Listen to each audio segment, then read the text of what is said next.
दोस्तों, मैं शबनम आज फिर हाजिर हूँ एक नई कहानी के साथ जिसका नाम है लकड़हारा और कुल्हाड़ी।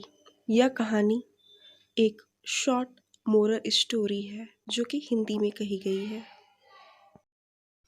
एक समय की बात है, एक गांव में एक लकड़हारा रहता है जो कि जंगल से लकड़ियों को काट कर उन्हें बाजार में बेचकर पैसे कमाता था।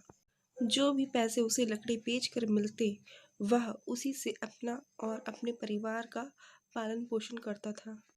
एक दिन वह जंगल में रोज की तरह लकड़ी काटने के लिए गया और नदी किनारे एक कुल्हाड़ी से लकड़ी काटने लगा। अचानक उसके हाथ से कुल्हाड़ी छूटकर नदी में गिर गई। इससे लकड़हारे को बहुत दुख हुआ और वह नदी में कुल्हाड़ी ढूंढने लगा, लेकिन उसे नदी में अपनी कुल्हाड़ी नहीं मिली। इस बात से लकड़हारा बहुत ज़्यादा दुखी था और वो नदी किनारे बैठकर रोने लगा। जब वह नदी किनारे रो रहा था तो लकड़हारे की आवाज़ सुनकर नदी से एक जलपरी प्रकट हुई। जलपरी ने लकड़हारे से पूछा कि तुम क्यों रो रहे हो।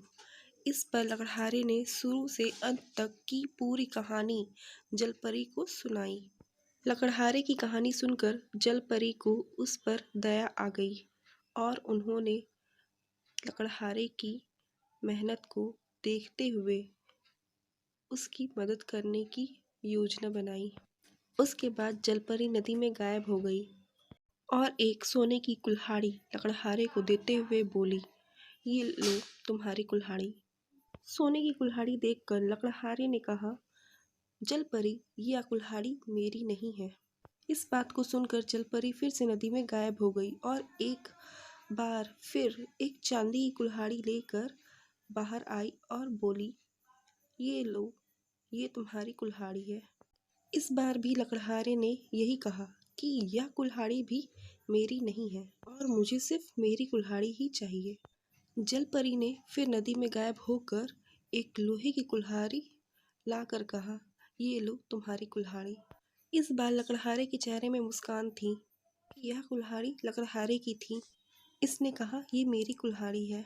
जलपरी ने लकड़हारे की ईमानदारी से खुश होकर उसे सोने और चांदी की दोनों कुल्हाड़ियाँ भी उसी लकड़हारे को दे दी।